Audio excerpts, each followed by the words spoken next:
اهلا بيكم في حلقه جديده والسلام عليكم ورحمه الله وبركاته، وحلقه جديده من حلقات كاس العالم قطر 2022، ونقدر نقول انها واحده من احزن الحلقات من بدايه السلسله لغايه دلوقتي.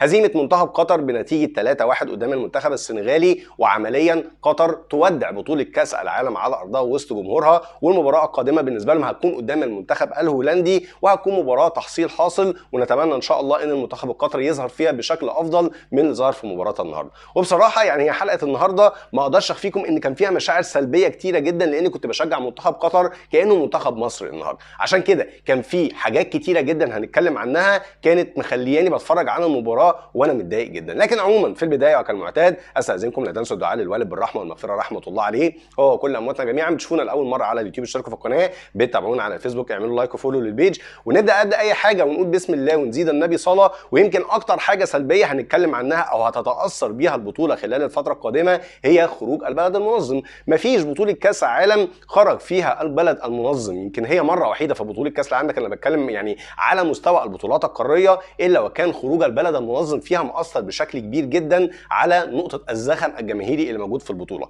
واتمنى لان احنا هنا ما بنتكلمش عن اي منتخب، احنا بنتكلم عن المنتخب المنظم، المنتخب العربي الاول اللي بيخرج من البطوله خلال بطوله كاس العالم قطر 2022، ان ده ما ياثرش على الزخم الجماهيري الخاص بالمنتخبات العربيه فيما هو قادم من المباريات. بنتكلم عن هزيمه منتخب قطر وتوديع البطوله بعد التنظيم الرائع ده. وفي نقطة يعني مضايقاني جدا بعيدا عن المنتخب القطري، النهارده المنتخب السنغالي بعد اداء قدام منتخب قطر، لما منتخب قطر آمن بامكانياته الهجومية وابتدى يبادر في الشوط الثاني، حاجة حزنتني جدا، لان المنتخب السنغالي اللي احنا بنشوفه النهارده انا متأكد ان لو منتخب مصر بقوامه الحالي بتفكيره الحالي الهجومي كان هيكون ند قوي جدا لمنتخب السنغال، وكنا نقدر ان احنا ننتزع بطاقة التأهل بعد المنتخب المترهل جدا اللي كان بيلعب بيه كارلوس كيروش، رغم انها هي نفس الاسماء. النهارده الناس اللي بتهلل لكيروش انه بعد ما كسب منتخب ويلز بنتيجه 2-0، ما زلت مصر على رايي، لان في الحاجات اللي زي كده ما اعتقدش ان تغيير الاراء على حسب الهوجه بيكون حاجه فيها عدل كفايه بالنسبه للحكم على الامور. على كل يتبقى نقطتين سلبيتين جدا بالنسبه للمباراه، اولهم فيليكس سانشيز المدرب الخاص الاسباني بمنتخب قطر، اللي نقدر نحط عنوان النهارده ونقول يعني يفيد بايه الندم بعد ما كانت بايديك حظوظ ان انت تقدر تظهر بشكل افضل من كده واهملت كل ده. مدرب فاشل تماما، وزي ما قلت في الحلقه الاولى قطر عملت كل حاجه في التنظيم وفي رعايه المنتخب بتاعها الا انها تصرف على مدرب منتخب محترم لمنتخب القطر خلال بطوله العام الحالي. مدرب وانا بتفرج على الماتش كده لا هو اتعلم من اخطاء المباراه اللي فاتت، ولا عرف ان هو يطور التشكيل بتاعه بشكل افضل، ولا عرف حتى ان هو يتعامل مع اخطاء اللاعبين اللي موجوده، وحتى على مستوى التحضير النفسي اللي اشتكينا جدا منه في قدام منتخب قطر ضد الاكوادور، والترهل يعني والضياع النفسي لمنتخب قطر في اول 20-30 دقيقه من عمر المباراه اللي انتهت فيهم عمليا. اعتقد انه ظهر النهارده بطريقه اقرب جدا للي حصل في مباراه الاكوادور. وتبقى سبب سادس هتكلم عنه على حسب سير احداث المباراه، لانه سبب انا شايفه النهارده كان اساسي في هزيمه منتخب قطر واحباط معنويات لعيبه المنتخب القطري طوال ال90 دقيقه. على كل لو جينا اتكلمنا عن التشكيل، النهارده المنتخب القطري منتخب العنبي نزل بنفس التشكيل بتاعه. منتخب السنغال طور النهارده من التشكيله بتاعته بعد ما كان بيلعب في المباراه الاولى 4-2-3-1 قدام المنتخب الهولندي،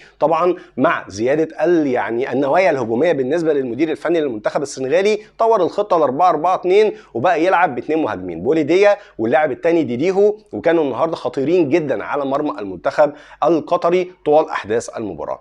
في نفس الوقت كان النهارده العامل الفارق بالنسبه لي وجود مندي في حراسه مرمى المنتخب السنغالي، لاني كنت سعيد جدا بالاخبار اللي بتقول ان مندي قد يستبعد بعد الكوارث اللي عملها في ضد منتخب هولندا، وقد يكون هناك احد الحراس الاخرين موجودين في مركز حراسه المرمى. وفي رايي ان الثقه الكبيره جدا اللي اداها المدير الفني للمنتخب السنغالي المندي وعدم الاستعانه بحارس مرمى ستاد رين او حارس مرمى جلاسكو رينجرز انعكست بشكل ايجابي جدا على المنتخب السنغالي طوال ال90 دقيقه. كان شيء مميز جدا وايجابي بالنسبه لي ان اول 20 دقيقه من المباراه المنتخب القطري كان قادر يقف على رجليه بشكل كويس. كان فيها هفوات، كان في بعض الوصول لمناطق جزاء المنتخب القطري، لكن كان واقف على رجليه. كان صامد، مفيش توتر، مفيش نفس القلق اللي حصل في مباراه الاكوادور، والاكوادور دخلت لخفنه قطر في هدف في الثاني، وكان المنظر سيء تماما. عشان كده كانت الفتره دي بالنسبه لي حاجه كويسه جدا ان قطر تبتدي تبني عليها. كان في كوره خطيره جدا، ادريسا جانا جاي تسديده في الدقيقه 23 من عمر المباراه، مرت من جنب القائم، وهي دي اللي نقدر نقول انها حركت المياه الراكده في المباراه. شفنا بعدها هجمه مرتده على طول اللي كان مميز فيها النهارده المنتخب القطري، وكانت كوره تسديده من احد لاعبين المنتخب القطري، رغم ان الكوره واضحه وضوح العيان انها تحولت من رجل المدافع السنغالي لضربه ركنيه. لكن على الرغم من كده نيجي بقى للسبب السادس في المباراه النهارده اللي خلى المباراه تقيله جدا بصراحه، هو الحكم الاسباني اللي المفترض ان هو مميز، لكن يبدو النهارده ان اراءه والوانه ليها علاقه او ليها مجال حكم تاني على المباراه، وهو الحكم الاسباني ماتيو لاهوز، الحكم اللي اسمه كبير جدا في عالم كره القدم الاوروبيه.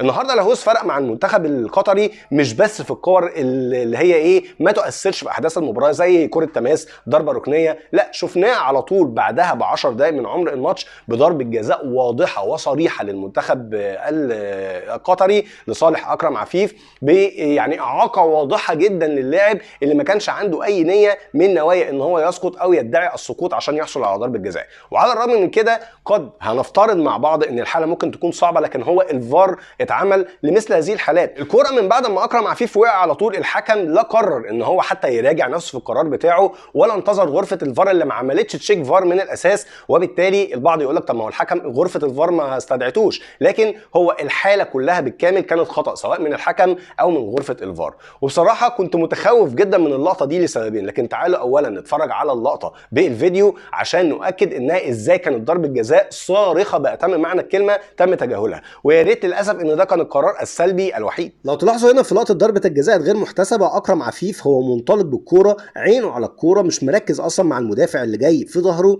واللاعب كان بيستعد ان هو يسدد الكوره، بيحجز عليها. وهنا مدافع المنتخب السنغالي ما لمس اصلا الكوره، وكان اندفاعه المتهور سبب في اسقاط اكرم عفيف داخل منطقه الجزاء. هنا في احتكاك بدني بعيد تماما عن الكوره، احتكاك متهور اضر بفرص المنافس للوصول للمرمى. عشان كده هي لقطه جزاء يعني انا شايف ان ما فيهاش نسبه شك بنسبه 1% انها ممكن ما تكونش ضربه جزاء صحيحه. خسرها طبعا المنتخب القطري واثرت بشكل كبير جدا على سير احداث الماتش. عشان كده بعد اللقطه دي بصراحه انا كنت سعيد لسبب وكنت حزين لسبب تاني، وللاسف السبب يعني اللي احزنني هو ده اللي اثر على باقي المباراه بالنسبه للمنتخب القطري. شفت ان منتخب قطر قادر ان هو يبادر هجوميا بشكل افضل بكتير من مباراه الاكوادور اللي تقريبا ما وصلش فيها المرمى المنتخب الاكوادوري. لكن النقطه الثانيه اللي كانت سلبيه وكنت متخوف منها ان كان واضح ان العامل النفسي للمنتخب القطري صعب جدا، ان المدير الفني الاسباني قادر ان هو يتعامل مع ضغوطات جماهيريه، المدير الفني قليل جدا، وبالتالي لقطه ضربه الجزاء دي اثرت جدا على معنويات المنتخب القطري اللي تقريبا من وقت عدم احتساب ضربه الجزاء لغايه هدف المنتخب السنغالي بعد كده هو تقريبا كل كوره غادرت الملعب لتماس او ركنيه او لفاول كانوا بيروحوا يتكلموا مع الحكم عشان يحاولوا ان هو يرجع للفار مره ثانيه، والحكم يعني ودنه من طين وودن من عجين. وللاسف هو ده اللي حصل بعدها. في ظرف 10 دقائق كان المنتخب السنغالي بيسجل هدفه الاول من خطا فادح من بوعلام الخوخي. وهنا بقى نيجي لتاني كلام عن المدير الفني الاسباني، مدير الفني لمنتخب قطر. بوعلام الخوخي من بدايه المباراه لنهايتها اللي كان النهارده متقمص شخصيه محمود علاء، والله فكرني بيه، هو ناقص كان يبقى نازل وحاطط على شرط علامه التوب فان بالنسبه لمحمود علاء.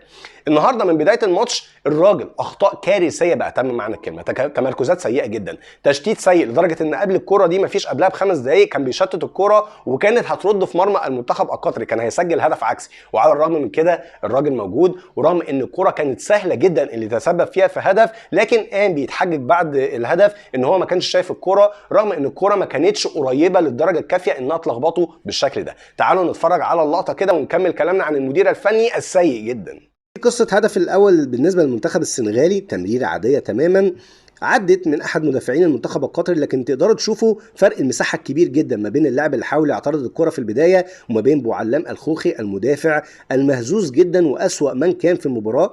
كرة مرئية تماما لكن تعامل معاه تعامل سيء جدا، كان ممكن ياخد خطوتين ويقابل الكرة بكل هدوء، لكن توتره خلاه يتفزلك في الكرة، حاول ان هو يشتتها بشكل مباشر بشكل غريب جدا، اللاعب اتزحلق تطول منه تصل قدام اقدام لاعب المنتخب السنغالي ويسجل الهدف الاول. حتى لو عدنا اللقطة من كرة تانية او من لقطة عدنا الكرة من لقطة تانية تعامل سيء جدا جدا جدا، صعب الكرة على نفسه بشكل غريب بصراحة. بعد لقطة الهدف مر الشوط الأول مرور الكرام على كده بالنسبة للمنتخب القطري، وانتهى الشوط الأول بنتيجة 1-0. كان من المفترض إن احنا نشوف المنتخب القطري نازل الشوط الثاني زي ما حصل كده بالظبط مع المنتخب السعودي، من شحن معنوي، تغيير لخطة الملعب، لأن انت خلاص انت قدامك 45 دقيقة مفيش حاجة تبكي عليها حرفيا. انت نازل قدامك 45 دقيقة، يا داخل مكمل في المونديال بنتيجة إيجابية يا بره المونديال. على الرغم من كده شفنا المنتخب القطري نازل الشوط الثاني تعامل سيء تماما، وكأن المنتخب مش نازل مهزوم بنتيجة 1-0.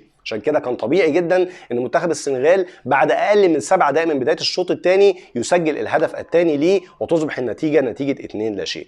على الرغم من كده هرجع واقول مره ثانيه على الحكم الاسباني لاهوز، اللي يعني في واضح كده تحيز كبير جدا بالنسبه له ضد البلد المنظم، وبعد الكلام الكتير جدا عن ان منتخب قطر او الدوله القطريه من حيث التنظيم بتاعها مش مدي الحريات الكافيه للجاليات الاوروبيه، وده اعتقد انه قد يكون ليه رواسب على الحكم الاسباني. النهارده لقطه انذار تاني وطرد مستحق بالنسبه لاحد اللعيبه اللي من المنتخب السنغالي اللي هو بولاديه المهاجم، تدخل عنيف جدا على قدم المدافع القطري، ورغم ان اللاعب عنده انذار الحكم ما فكرش حتى يا جماعه يرجع. ان هو انا عارف ان مفيش رجوع للفار للانذار الثاني، لكن هو قرار سيء اخر يحتسب على الحكم.